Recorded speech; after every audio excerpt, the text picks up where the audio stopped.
नमस्कार, capital TV Uttar Pradesh पर किस्सा यूपी का देख रहे हैं आप। मैं हूं राधिका राज।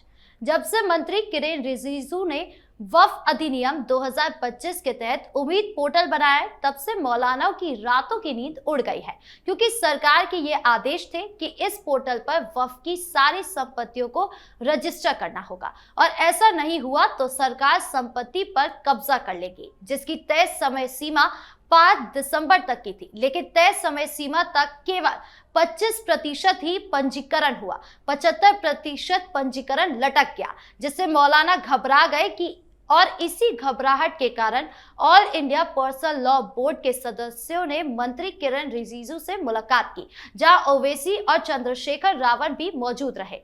अब इस मुलाकात में क्या कुछ हुआ, इसी पर चर्चा करने के लिए मेरे साथ स्टूडियो में मौजूद है कैपिटल टीवी के executive editor Rajeev Kumar. Sir, आपका बहुत बहुत स्वागत है। धन्यवाद। सर, क्या ये मौलानाओं की घबराहट है जिसके कारण all India personal law board के सदस्य और ओवैसी ने मुलाकात की? देखिए, ये घबराहट ही है, नहीं तो ये लोग मुलाकात करने में कहाँ विश्वास करता है जी। ये लोग तो मुलाकात के बदले संघर्ष करने में विश्वास करता है। मोदी की सरकार 2014 में आई। 2014 के बाद से इन लोगों को लगने लगा कि नहीं, अब बीजेपी की सरकार जो है वो मोदी के नेतृत्व में है। और प्रधानमंत्री मोदी कौन है? जो पहले गुजरात के चीफ मिनिस्टर थे। और गुजरात में क्या हुआ? एक बड़ा दंगा हुआ। मतलब गुजरात में ही 2002 में एक दंगा हुआ और पूरे भारत में कहीं दंगा नहीं हुआ। 2013 के में जो दंगा हुआ मुजफ्फरनगर का 12-13 के बीच में हुआ, और 2013 के उस दंगे में मुसलमान भी डिस्प्लेस्ड हुआ, मारा गया, हिंदुओं की भी हत्या की गई। लेकिन उस दंगे के लिए जिम्मेदार अखिलेश यादव नहीं हो सकता, वो जिम्मेदार नहीं है। उसके लिए भारतीय जनता पार्टी जिम्मेदार है, संगीत सोम जैसे नेता जिम्मेदार है।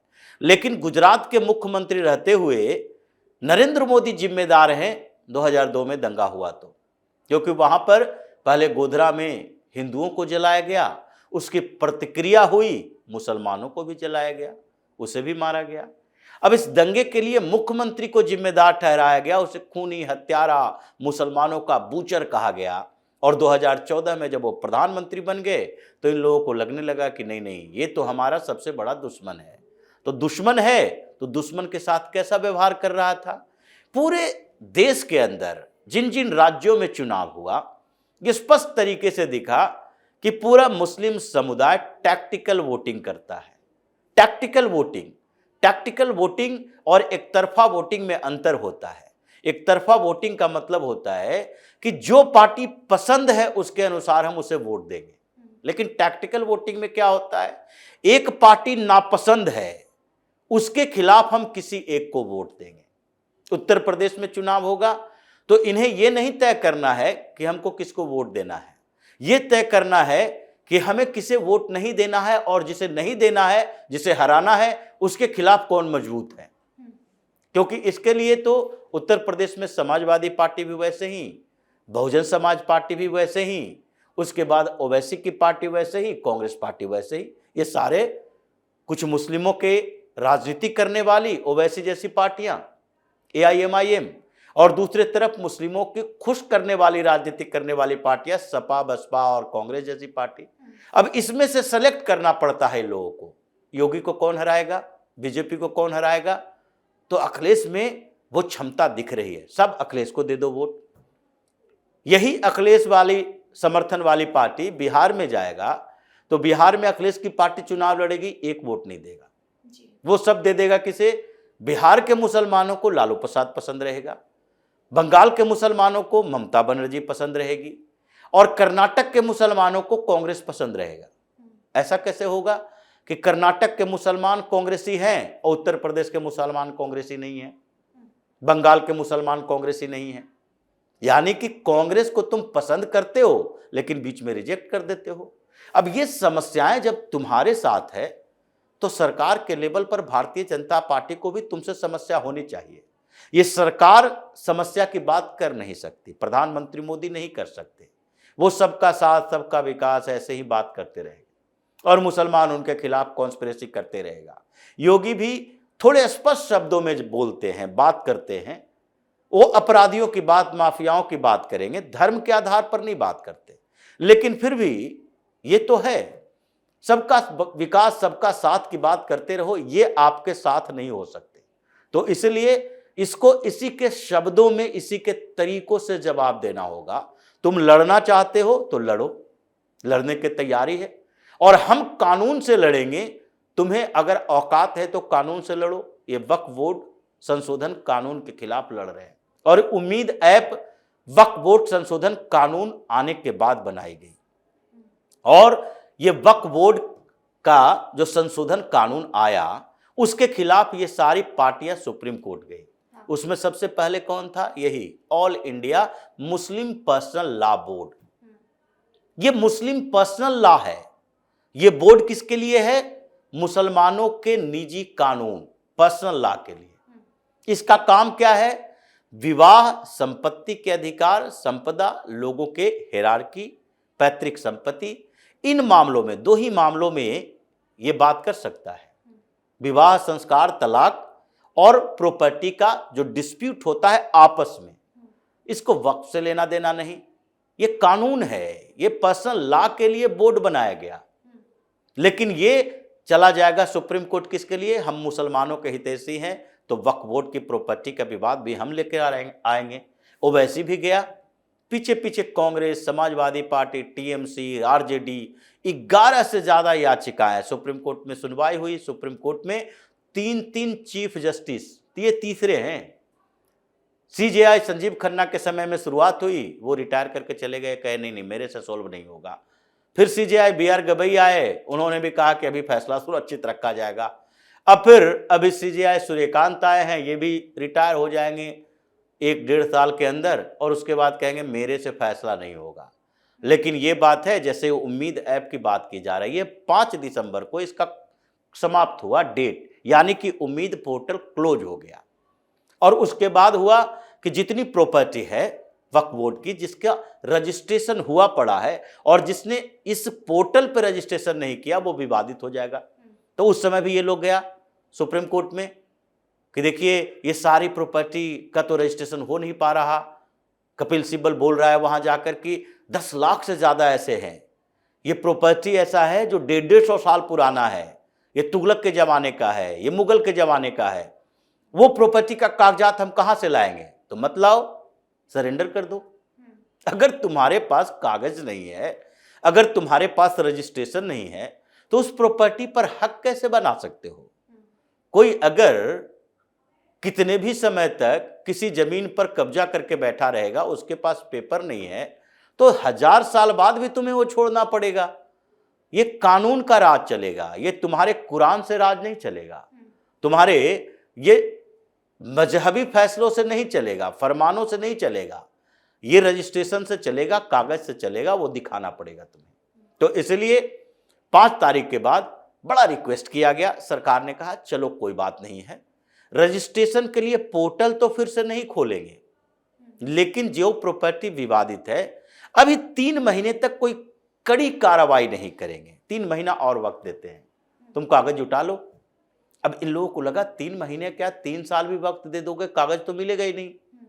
ये तो उस समय की कहानी है जब अकबर दे दिया, एक फरमान जारी कर दिया कि नहीं ये वक्फ किया जाता है इस गांव की प्रॉपर्टी। ये हुमायूं दे दिया फरमान जारी करके, ये गयासुद्दीन तुगलक, अलाउद्दीन खिलजी, ये सारे राजा महाराजा उस समय के इसके सुल्तान दिया करते थे। वैसे ही लखनऊ के नवाब ने दे दिया, हैदराबाद के सुल्तान ने दे दिया। ये सारे लोगों से काम नहीं चलेगा, उस फरमान को भूल जाओ। सबसे पहले वक्फ बोर्ड एक्ट आया 1923 में, ब्रिटिश काल था, अंग्रेजों की सरकार थी।